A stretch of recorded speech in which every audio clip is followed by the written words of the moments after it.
Gondal seat ઉપર જે અત્યારે હાલમાં જે ગીતાબા જાડેજા જે ભારતીય જનતા પાર્ટીના ધારાસભ્ય છે અને જયરાજસિંહ જાડેજા કે જે પૂર્વ ધારાસભ્ય છે, એમના પુત્ર જે ગણેશભાઈ ગોંડલ જે ગણેશભાઈના નામથી જે ઓળખાય છે, તો આ પરિવારનું હર હંમેશા ગોંડલ આસપાસના વિસ્તારોમાં પ્રભુત્વ તો રહ્યું જ છે, સાથોસાથ એ પ્રભુત્વ અમતું નથી બન્યું. કારણ કે ગોંડલની આસપાસના વિસ્તારના જેટલા પણ લોકો હશે તેમની કંઈક ને કંઈક મદદ કરી હશે, તો જ આટલા વર્ષોથી આ પરિવારને ગોંડલની જનતા જીતાડતી હશે ને. આમ નામ તો જીતાડતી હશે ને, એવું તો કંઈક હશે ને.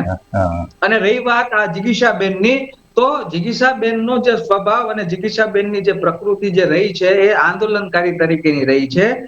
એટલે જેટલા પણ મોટા ભાગના આવી રીતે આંદોલનકારીઓ હોય છે, જે એમની જે માનસિકતા હોય છે મોટા ભાગે થોડી થોડી તોડફોડ વાળી રહેલી હોય છે. પરંતુ જો આવા લોકોને યોગ્ય રાહ ના મળે તો રસ્તો ભટકી જતા હોય છે. જેવી રીતે આવી આમ આદમી પાર્ટીમાં ને આવી કોંગ્રેસ પાર્ટીઓમાં જોડાઈને જે રીતે એમને પેલા આંદોલન વખતે જે પોતે કરતા હતા એ અત્યારે કરી રહ્યા છે.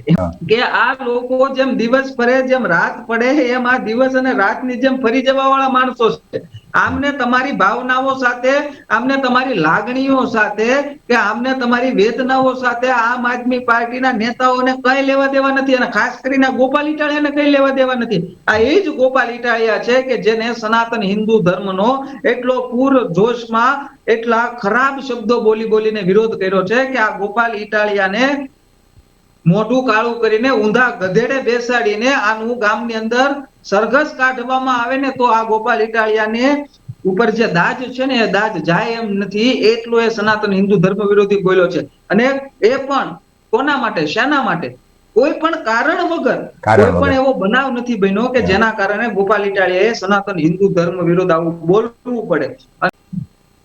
જય માતાજી, નમસ્કાર. આજે આપણી સાથે છે બીજેપીના નેતા અમિતભાઈ આહિર, કે જેઓને આપણે અવારનવાર ફેસબુક, યુટ્યુબ એમાં બીજેપીનો પક્ષ જેતા આપણે જોયા છે અને અવારનવાર રાજકીય મુદ્દા ઉપર ચર્ચાઓ કરતા હોય છે. નમસ્કાર અમિતભાઈ. નમસ્કાર ભાઈ રામજીભાઈ, નમસ્કાર. તમારું સ્વાગત છે અમારી હરિદાખલા ચેનલ ઉપર. અને આજે પહેલી વખત રાજનીતિક મુદ્દા ઉપર હું ચર્ચા કરવા જઈ રહ્યો છું. કારણ કે અત્યાર લગી તો અમારા સમાજના હોય કે પછી કોઈ બીજા સમાજના મુદ્દા હોય તેની ઉપર હું એકલો ચર્ચા કરતો અને અમારા સમાજના કરતા. પરંતુ આજે કે બીજેપી પક્ષમાંથી કોઈ નેતા આવ્યું હોય, આજે તમે મારા પહેલા મહેમાન છો, તેથી તમારું સ્વાગત છે. સરસ સરસ ભાઈ, આભાર આપનો, આભાર. હવે અમિતભાઈ, અત્યારે માન લ્યો વિપક્ષ, કોંગ્રેસ તો સાવ શાંત બેઠું છે, પણ વિપક્ષની ભૂમિકા અત્યારે આમ આદમી પાર્ટી નિભાવે છે. જોકે તેના ધારાસભ્યની સંખ્યા ઓછી છે તોય. અને તેવામાં હમણાં 2 દિવસ પહેલા આપણે ગોંડલમાં જિગીશાબેન પટેલ દ્વારા બિલિયાળા સહકારી મંડીમાં જ્યાં મગફળી ખરીદાતી હતી ત્યાં જઈ અને તેમના માણસો અમુક જઈ અને તોફાન કરવામાં આવ્યું. અને તેમાં ત્યાં આપણે મગફળી જોખાતી હતી તેમાં વિઘ્ન નાખવામાં આવ્યું. અને જિગીશાબેન પટેલ ગોંડલને જ કેમ ટાર્ગેટ કરે છે? અને જો જિગીશાબેન માનજો ગોંડલને ટાર્ગેટ કરે છે, પરંતુ તેમના મોટા નેતા જિગીશાબેનને સપોર્ટ ન કરતા હોય તેવું લાગે છે. અને તે મોટા ભાગના નેતા અત્યારે કોંગ્રેસના નેતા જિગ્નેશ મેવાણીને સપોર્ટ કરતા હોય. અને જિગીશાબેન એકલા જ ગોંડલમાં લડાઈ લડે છે. તે વિશે 2 શબ્દો કહો. સૌથી પહેલા તો હું આ ગુજરાતની જનતાને એ વાત જણાવવા માંગુ છું કે આમ આદમી પાર્ટી એટલે પાપ પાર્ટી છે. આ આમ આદમી પાર્ટીના નેતાઓનો વિશ્વાસ ક્યારે ના કરવો જોઈએ. કારણ કે આમ આદમી પાર્ટીના નેતાઓ તમને એવા મૂર્ખ બનાવે છે કે તમારા માટે લડી રહ્યા છે, જનતા માટે લડી રહ્યા છે, ખેડૂતો માટે લડી રહ્યા છે, આ રાજ્યના યુવાનો માટે લડી રહ્યા છે, પરંતુ હકીકતમાં તે પોતાના માટે લડી રહ્યા છે. આ લોકોને ગુજરાતની જનતા, ગુજરાતના ખેડૂતો કે ગુજરાતના યુવાનોની ભાવનાઓ સાથે, તેની લાગણીઓ સાથે કઈ લેવા દેવા નથી. પરંતુ આમ આદમી પાર્ટીના આ જેટલા પણ અત્યારે નવા ઉઠી નીકળેલા જે નેતાઓ છે, જે સમાજના નામ ઉપર આગળ આવીને એ સમાજનો ઉપયોગ કરીને રાજનીતિમાં આવવા માટે જે લોકો સમાજનો ઉપયોગ કરીને આવી રીતે આમ આદમી પાર્ટીમાં જે જોડાઈને આ ગુજરાત રાજ્યની જે ગુજરાતની જનતા, ગુજરાતના ખેડૂતો અને ગુજરાતના યુવાનોને બરબાદ જે મૂર્ખ બનાવીને તેમને જે રીતે આ લોકો મૂર્ખ બનાવી અને આ ગુજરાત રાજ્યને બદનામ કરવા માંગે છે, તો એવા આમ આદમી પાર્ટીના નેતાઓથી ચેતીને જ રહેવાની જરૂર છે. અને વાત રહી ગોંડલની, તો ગોંડલ સીટ ઉપર જે અત્યારે હાલમાં જે ગીતાબા જાડેજા જે ભારતીય જનતા પાર્ટીના ધારાસભ્ય છે, અને જયરાજસિંહ જાડેજા કે જે પૂર્વ ધારાસભ્ય છે, એમના પુત્ર જે ગણેશભાઈ ગોંડલ જે ગણેશભાઈના નામથી જે ઓળખાય છે, તો આ પરિવારનું હર હંમેશા ગોંડલ આસપાસના વિસ્તારોમાં પ્રભુત્વ તો રહ્યું જ છે, સાથોસાથ એ પ્રભુત્વ અમતું નથી બન્યું. કારણ કે ગોંડલની આસપાસના વિસ્તારના જેટલા પણ લોકો હશે, તેમની કંઈક ને કંઈક મદદ કરી હશે, તો જ આટલા વર્ષોથી આ પરિવારને ગોંડલની જનતા જીતાડતી હશે ને, આમ તો જીતાડતી હશે ને, એવું તો કંઈક હશે ને. અને રહી વાત આ જિગીશાબેનની, તો જિગીશાબેનનો જે સ્વભાવ અને જિગીશાબેનની જે પ્રકૃતિ જે રહી છે, એ આંદોલનકારી તરીકેની રહી છે.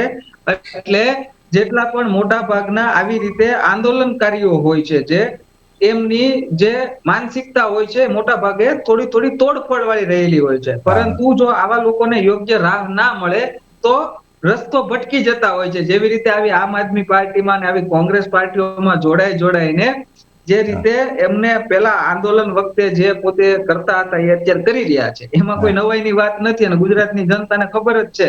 આ લોકોને અત્યારથી ઓળખતા નથી, પહેલેથી ઓળખે છે આમના સ્વભાવને.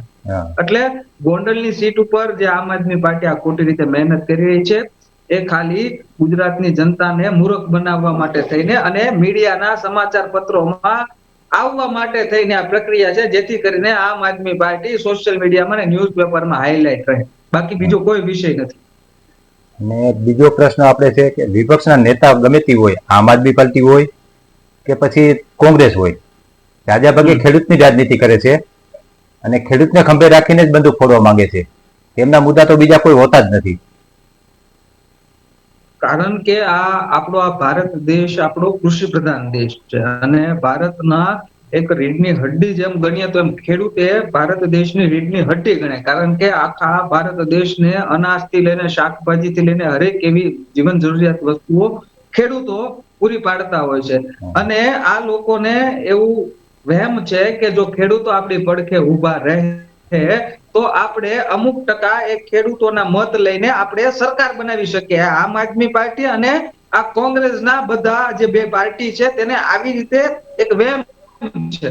પરંતુ આ ગુજરાતનો ખેડૂત, આ ભારત દેશનો ખેડૂત હર હંમેશા ભારતીય જનતા પાર્ટી સાથે જોડાયેલો રહેવાનો છે. કારણ કે આ ખેડૂતોએ જે હમણાં નવા જે માની લો કે 30 વર્ષની ઉંમરના જેટલા પણ હોય, જે આમ આદમી પાર્ટીના સપોર્ટરો કે કોંગ્રેસના સપોર્ટરો, જેની પાસે જમીન હોય અને એમ કે હું ખેડૂત છું અને એનો સમર્થક છું, એમની વાત નથી. પરંતુ જે 30 વર્ષ પહેલાના જે મોટા ભાગના જે અત્યારે ઉંમરલાયક ખેડૂતો હશે, 50 વર્ષની ઉંમરના ખેડૂતો હશે, એમને આ કોંગ્રેસનું શાસન જોયું છે.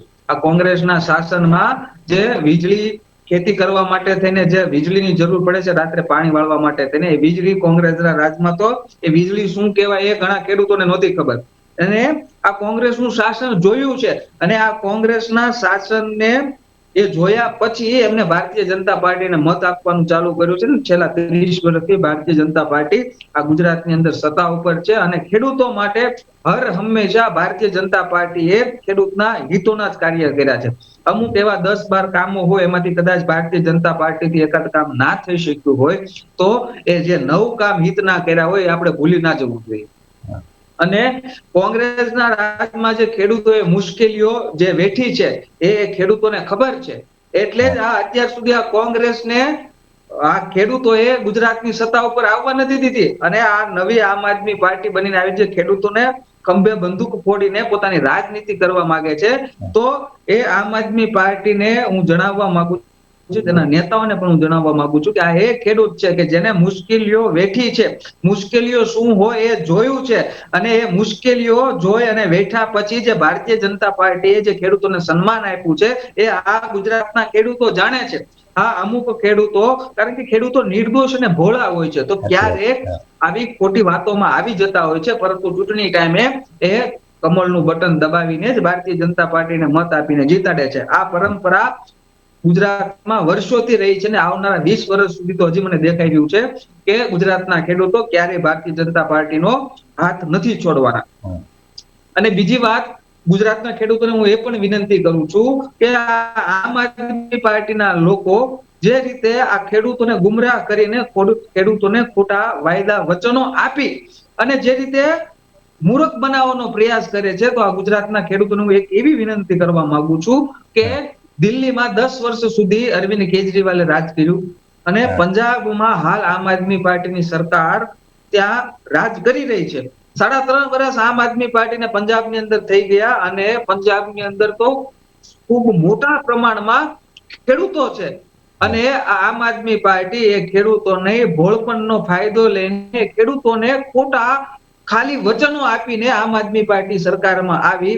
એ તે સમયે ખેડૂતોને આમ આદમી પાર્ટીની સરકાર અને અરવિંદ કેજરીવાલે એવા વચનો આપ્યા હતા કે જો પંજાબની અંદર આમ આદમી પાર્ટીની સરકાર ખેડૂતો બનાવી દેશે તો ખેડૂતોનું બધું દેવું માફ કરી દેવામાં આવશે, તેમને કૃષિ લોન આપવામાં આવશે અને ખેડૂતો માટે એવી યોજનાઓ બનાવવામાં આવશે કે ખેડૂતોને કોઈ પણ પ્રકારની મુશ્કેલી રહેશે નહીં. પરંતુ આજે 3.5 વર્ષ આમ આદમી પાર્ટીની સરકારના પંજાબની અંદર થઈ ગયા છે, પરંતુ આજ દિન સુધી એક પણ વાયદો આ આમ આદમી પાર્ટીની સરકારે પંજાબમાં પૂરો કર્યો નથી. ખેડૂતોનો દેવું માફ કરવાની તો વાત છોડો સાહેબ, એ ખેડૂતોને જે બેંકમાંથી લોન લીધી છે, અમુક ખેડૂતો લોનની ભરપાઈ નથી કરી શક્યા, એ ખેડૂતોને પકડીને આ આમ આદમી પાર્ટીની સરકાર ત્યાં પંજાબની જેલોમાં નાખી રહી છે. આ છે આમ આદમી પાર્ટીની કડવી અને સત્ય વાસ્તવિકતા. હવે જે લોકો પંજાબના ખેડૂતોનું હિત ના કરી શકતા હોય, જ્યાં તેની સરકાર છે ત્યાંના ખેડૂતો જો પંજાબની અંદર રોઈ રહ્યા હોય તો એ મારા ગુજરાતના ખેડૂતોનું આ આમ આદમી પાર્ટીની સરકાર ભલું કરશે જો આમ આદમી પાર્ટીની સરકાર આવે તો. પેલા જ્યાં છે ત્યાં નથી કરી શકતા અને મોટા વાયદાઓ વચનો ગુજરાતમાં આવીને આ ગુજરાતના ખેડૂતોના ભોળપણનો લાભ લેવા માટે થઈને આ ગુજરાતના ખેડૂતોને આમ આદમી પાર્ટીના નેતાઓ મૂર્ખ બની રહ્યા છે. બીજી વાત, અરવિંદ કેજરીવાલ જયારે ગુજરાતમાં આવ્યા ને ત્યારે તેઓ કહેતા હતા કે અમે પંજાબમાં 50,000ની સહાય કરી, પણ મેં ગૂગલ સર્ચ કર્યું અને યુટ્યુબના વિડીયો જોયા તો તેમાં ખાલી 20,000ની સહાય મળી છે, 50,000ની નથી મળેલી. આ વાત ઉપરથી વાત કહું, પંજાબની અંદર જે મોટા ઉપાડે આમ આદમી પાર્ટીની સરકારે અરવિંદ કેજરીવાલે પંજાબના મુખ્યમંત્રી ભગવત માને જે રીતે મોટા ઉપાડે 50,000 એક હેક્ટર દીઠ ખેડૂતોને સહાય આપવાની વાત કરી હતી, પરંતુ આજ દિન સુધી પંજાબની અંદર લગભગ 739 અને એક બીજા જિલ્લામાં 730 જેટલા સમથિંગ આટલા લોકોને જ અત્યાર સુધી સહાય મળી છે. બાકી પંજાબની અંદર લાખોની સંખ્યામાં ખેડૂતો છે, એક પણ ખેડૂતોને કઈ પણ પ્રકારની સહાય ચૂકવવામાં આવી નથી. આજ દિન સુધી ખાલી 200 કરોડ રૂપિયા જેટલી સહાય ખેડૂતોને ચૂકવવામાં આવી છે અને એમાં ખેડૂતોની સાથે સાથે જે પંજાબમાં પૂર આવ્યું હતું અને પૂરના કારણે જેમના ઘરો, જેમના પશુધનો બરબાદ થયા હતા, એમને પણ જે સહાય ચૂકવવામાં આવી છે 200 કરોડમાં આવી જાય છે. અને આ બીજી વસ્તુ એક વાત કહું કે જ્યારે આ પંજાબની અંદર આ 50,000 રૂપિયા આપવાની જાહેરાત કરી ત્યારે આ ગુજરાતની અંદર આમ આદમી પાર્ટીના નેતાઓ મોટા ઉપાડે પ્રેસ કોન્ફરન્સ કરીને આમ આદમી પાર્ટી સરકારની વાહવાહી કરી રહ્યા હતા, પરંતુ અત્યારે આ એક શબ્દ નથી બોલતા. અને હજી અમુક નેતાઓને તો એ પણ નથી ખબર આમ આદમી પાર્ટીના કે પંજાબમાં સહાય ચૂકવાની છે કે નથી ચૂકવાની. સાચી વાત છે. આ લોકો બસ ખેડૂતોને અને જનતાને ગુમરાહ કરવાનું જ કાર્ય કરે છે. પંજાબમાં જે રીતે આમ આદમી પાર્ટીની સરકાર જે છે અને ત્યાં જે ખેડૂતો પર દમન કરી રહી છે, એ દમન આ આપના નેતાઓને ગુજરાતના દેખાતું નથી. અને વાત કરશે આ ગુજરાતના ખેડૂતોને ભોળવવાની, વાત કરશે આ ગુજરાતના ખેડૂતોને મૂર્ખ બનાવવાની. આ છે આમ આદમી પાર્ટીની વાસ્તવિકતા, આ છે અરવિંદ કેજરીવાલની વાસ્તવિકતા અને આ છે ગુજરાતના આમ આદમી પાર્ટીના નેતાઓની વાસ્તવિકતા.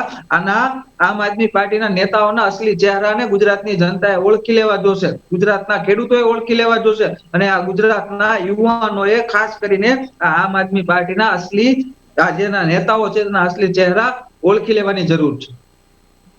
હવે કોંગ્રેસ અને આમ આદમી પાર્ટી બંનેની રાજનીતિક વિચારધારા એક જ છે. આપણે માની લો ભરતસિંહ સોલંકી થોડાક દિવસો પહેલા ઇન્ટરવ્યુ હતું તેમનું આપણે એક ચેનલમાં, અને તેમાંથી મેં અમુક ભાગ લઈને એક વિડીયો બનાવ્યો છે.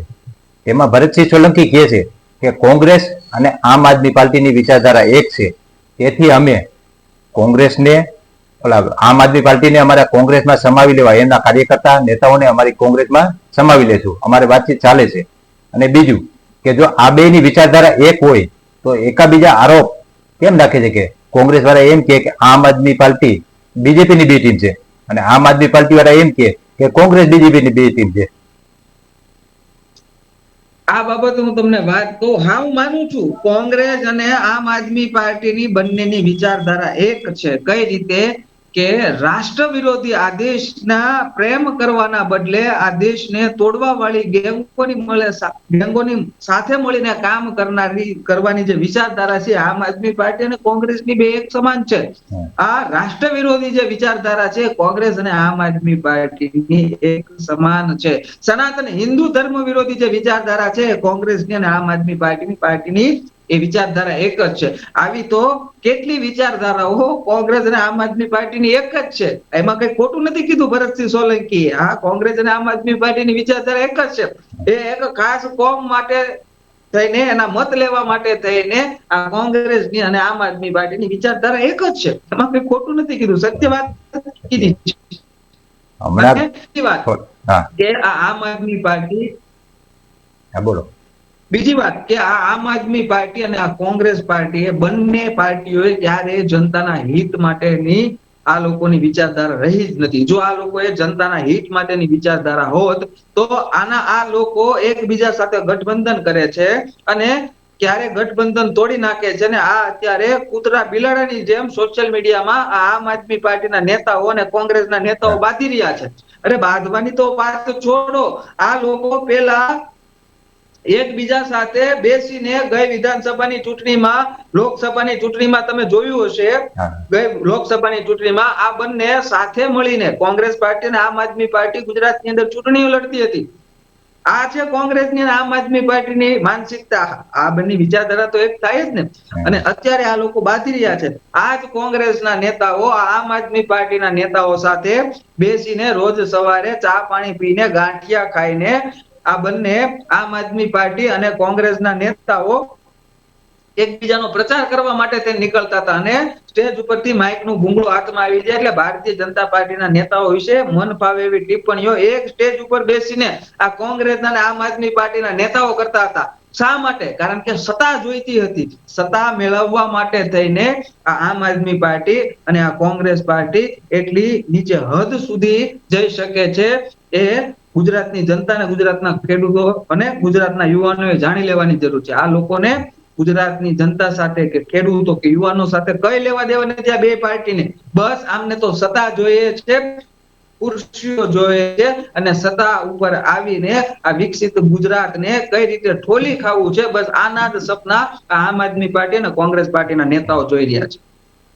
હમણાં થોડાક દિવસો પહેલા આમ આદમી પાર્ટીના નેતા ગોપાલ ઇટાલિયાનું એક ઇન્ટરવ્યુ હતું અને તેમાં તેઓ કહેતા હતા કે ધારાસભ્ય બન્યા પછી મને ઘણા લોકોની સલાહ મળે છે કે તમારે બેસણામાં જવું જોઈએ, જન્મદિવસની પાર્ટીમાં જવું જોઈએ, ઉદઘાટનમાં જવું જોઈએ, પરંતુ તમારી ચેનલમાં મેં એક વિડીયો જોયો ત્યારે ગોપાલ ઇટાલિયા બેસણાનો વિરોધ કરતા હતા. તો અત્યારે ક્યાં મોઢે કહે કે હવે બેસણામાં જવું જોઈએ? હું ગુજરાતની જનતા અને ગુજરાતના ખેડૂતો અને યુવાનોને આ વાત તો સમજાવવા માંગુ છું કે આ લોકો જેમ દિવસ ફરે જેમ રાત પડે એમ આ દિવસ અને રાતની જેમ ફરી જવા વાળા માણસો છે.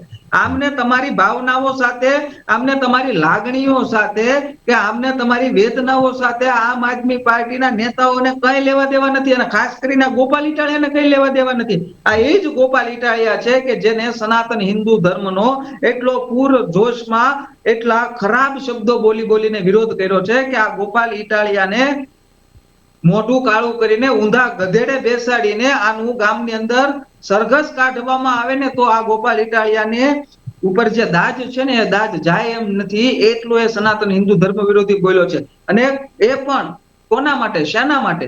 કોઈ પણ કારણ વગર કોઈ પણ એવો બનાવ નથી બન્યો કે જેના કારણે ગોપાલ ઇટાલિયાએ સનાતન હિન્દુ ધર્મ વિરોધ આવું બોલવું પડે. અને પાછો આટલું બોલી ગયા પછી પણ આ નકટો માણસ કહેવાય, આ એટલો હલકી પ્રકારનો માણસ કહેવાય કે અત્યારે જે કથાનો વિરોધ કર્યો એ કથામાં જઈ રહ્યો છે. એક જે કથાકારોનો વિરોધ કર્યો એ કથાકારોના પગમાં પડીને આળોટી રહ્યો છે, જે મંદિરોનો વિરોધ કર્યો, એ મંદિરે જઈને અત્યારે દર્શન કરવા જઈ રહ્યો છે. શેના માટે? મત મત ખાતર. મેળવવા માટે થઈને. જો આ વ્યક્તિ આવી હલકી વિચારધારા ધરાવતો હોય અને મત મેળવવા માટે થઈને એક બાજુ પલટી જતો હોય, તો આવા દોગલા માણસોનો ગુજરાતની જનતાએ ક્યારેય વિશ્વાસ કરવો ના જોઈએ. આમની કોઈ એવી ગેરંટી નથી કે જ્યારે સત્તા હાથમાં આવી જશે અને આ સત્તા ઉપર હશે ત્યારે આ કઈ બાજુ ફરી જશે. આ અત્યારે મત મેળવવા માટે તેને સનાતન હિન્દુ ધર્મના નામે, સનાતન હિન્દુના હું સનાતની છું એવો આ ધાબળો ઓઢીને ગોપાલ ઇટાલિયા અત્યારે ફરી રહ્યો છે. પરંતુ આ ધાબળાની નીચે, આ ધાબળાના અંદર જે ગોપાલ ઇટાલિયા છુપાયેલો છે, એ ગોપાલ ઇટાલિયા વામપંથી વિચારધારા ધરાવનારો છે. એ ગોપાલ ઇટાલિયા અર્બન નક્સલી વિચારધારા ધરાવનારો ગોપાલ ઇટાલિયા છે. એ ગોપાલ ઇટાલિયા જે આ દેશને ટુકડે ટુકડે કરનારી ગેંગ છે, એ ગેંગનું આ ગુજરાતનું મોહરું છે આ ગોપાલ ઇટાલિયા. એ ધાબળાની નીચે આ ખાલિસ્તાની આતંકવાદીઓનો સપોર્ટર એ ધાબળાની નીચે છુપાયેલો છે. આ ગુજરાતની જનતા, યુવાનો અને ખેડૂતો ખાસ જાણી લે. આ ક્યારે પલટી મારી જાય એનું કોઈ નક્કી નથી. આટલું સનાતન હિન્દુ ધર્મને ગાળો આપ્યા છતાં પણ અત્યારે મંદિરે જો ફરવું પડતું હોય તો આ માણસની તમે માનસિકતા સમજી જજો. અને આ માણસ ક્યારે ફરી જાય એનું પણ નક્કી નથી. આ છે ગોપાલ ઇટાલિયા. હવે અમિતભાઈ, એક આપણે ગુજરાતની જનતાને એક છેલ્લો સંદેશ આપી દો, મિનિટ અડધી મિનિટનો, પછી આપણે વિડીયો સમાપ્ત કરી. હું આ ગુજરાતની વાલી જનતા, ગુજરાતના ખેડૂતો અને ગુજરાતના યુવાનોને ખાસ વિનંતી એ કરવા માંગુ છું કે આમ આદમી પાર્ટી હોય કે આ કોંગ્રેસ પાર્ટી હોય, ક્યારે આ પાર્ટી રાષ્ટ્રહિતનું કાર્ય નહીં કરી શકે, રાષ્ટ્રને પ્રેમ નહીં કરી શકે, અને ખાસ કરીને સનાતન પ્રેમી આ બે માંથી એક પણ પાર્ટી નહીં બની શકે. આ લોકો મતના સોદાગરો છે કે જે લોકો વધારે મત આપે એની બાજુ ખસકી જવું, એની બાજુ, એની તરફેણમાં થઈ જવું, એ આમ આદમી પાર્ટી અને આ કોંગ્રેસ પાર્ટીની એ વિચારધારા રહેલી છે. એટલે ગુજરાતની જનતા જે પાર્ટી રાષ્ટ્રહિતનું કાર્ય કરતી હોય, રાષ્ટ્રને પ્રેમ કરતી હોય, સનાતન હિન્દુઓની પડખે અડીખમ ઊભી રહેતી હોય, એ પાર્ટીને મત આપજો. અને મને આખા આ દેશની અંદર ભારતીય જનતા પાર્ટી સિવાય કોઈ એવી પાર્ટી દેખાતી નથી કે જે રાષ્ટ્રને પ્રેમ કરતી હોય, સનાતન હિન્દુ ધર્મની પડખે ઊભી રહેતી હોય અને રાષ્ટ્રવાદી વિચારધારા ધરાવનારી પાર્ટીઓ હોય તો એ ખાલી ભારતીય જનતા પાર્ટી જ છે. એટલે ભારતીય જનતા પાર્ટીને તમારો અમૂલ્ય મત આપીને આવનારી જે પણ ચૂંટણીઓ આવે, સ્થાનિક સ્વરાજની ચૂંટણી હોય, વિધાનસભાની ચૂંટણી હોય, તો તેમાં ભારતીય જનતા પાર્ટીને મત આપીને એ કમળને વધારે ખીલાવજો. કારણ કે આ કમળ, આ ભારતીય જનતા પાર્ટી અત્યારે સનાતન હિન્દુ ધર્મના પક્ષમાં ઊભી છે. એનું વરવું અને વાસ્તવિક ઉદાહરણ હોય તો એ પ્રભુ શ્રી રામનું રામ મંદિર છે, કાશી વિશ્વનાથ કોરિડોર છે, એવા તો કેટલાય, ઉજ્જૈન મહાકાલ મંદિરનું જે આખું ડેવલપમેન્ટ કર્યું છે, એવા તો કેટલાય ઉદાહરણો આ ભારતીય જનતા પાર્ટીના છે કે જેમને હર હંમેશા સનાતન ધર્મના માટે સૌથી વધારે કાર્ય કર્યું છે. એટલે આ ભારતીય જનતા પાર્ટીને આપણે ક્યારેય પણ ભૂલવી ના જોઈએ. આપણે તો ના ભૂલવી જોઈએ, પરંતુ આવનારી આપણી આ પેઢીને પણ એ વાત એના મગજમાં ફસાવી દેવી જોઈએ કે ભારતીય જનતા પાર્ટીના કારણે અત્યારે આપણે લોકો જે સહી સલામત રીતે અને આ જે સનાતન હિન્દુ ધર્મને જે બચાવવાની કે સનાતન હિન્દુ ધર્મની રક્ષા કરનારી જે પાર્ટી છે, ભારતીય જનતા પાર્ટી છે, આપણે આવનારી પેઢીને પણ આ શીખવાડવું પડશે. ખૂબ ખૂબ આભાર અમિતભાઈ, તમે તમારો કિંમતી વખતમાંથી અમને અડધી કલાકનો ટાઈમ આપ્યો. જય મુરલીધર, જય માતાજી. જય મુરલીધર, જય માતા. આભાર.